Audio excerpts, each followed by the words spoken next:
तृती ventures private limited production यांच्या वतीने 1 जानेवारी 2026 रोजी प्रदर्शित होणाऱ्या मॅजिक या चित्रपटाचा पोस्टर अनावरण कार्यक्रम आज शिवसेना उपनेते माजी आमदार रवींद्र फाटक यांच्या हस्ते त्यांच्या जनसंपर्क कार्यालयात संपन्न झाला।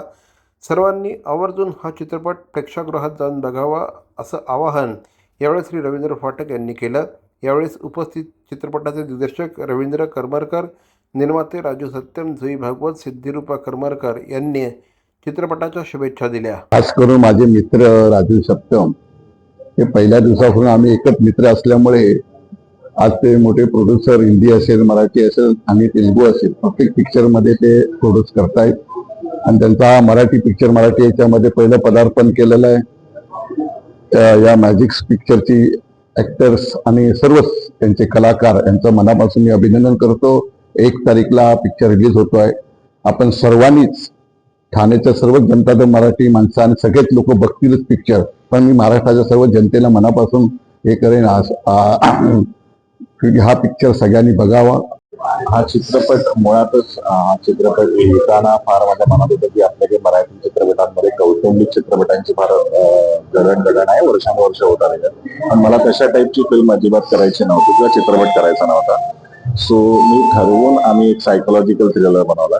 हा आर्ट फिल्म पण होऊ शकली असती, पण ती मनोरंजनात्मक व्हावी म्हणून हा सस्पेन्स थ्रिलर बनवला गेला। आता तुम्ही 1 जानेवारीला बघालच आणि त्याच्या प्रतिक्रिया आम्हाला जरूर कळवा।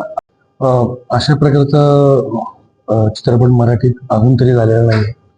एक वेगळ्या धाटणीचा आहे, प्रत्येक ठिकाणी तुमची उत्सुकता वाढवणार आहे आणि कास्ट खूप उत्तम आहे आणि हा म्हणजे तसं बघायला गेलं तर आतापर्यंत आपण जेवढे मराठी चित्रपट पाहिलेले आहेत त्याच्यामध्ये फारच वेगळा चित्रपट आहे। तो मराठी प्रेक्षकांना मी असं आवाहन करीन की अशा वेगळ्या प्रयत्नांना आपल्या मराठी प्रेक्षकांनी जर सोबत केली, साथ केली तर असे चित्रपट यायला अजून मदत होईल। मला असं वाटतं बऱ्याच काळानंतर मराठी सिनेसृष्टीमध्ये एक असा चित्रपट येतो जो एक सायकोलॉजिकल थ्रिलर आहे आणि मला असं वाटतं की आतापर्यंत म्हणजे जे काही आपण बघतोय की अनेक वेगवेगळ्या जॉनर्सचे आले, पण असा चित्रपट ज्यामध्ये जितेंद्र जोशी यांनी मुख्य भूमिका केलेली आहे, त्याचबरोबर अनेक चांगले कलाकार आहेत या चित्रपटात आणि खूप छान वाटतंय की मलाही या चित्रपटाचा भाग होता आला, कारण कुठेतरी एक शोध आहे।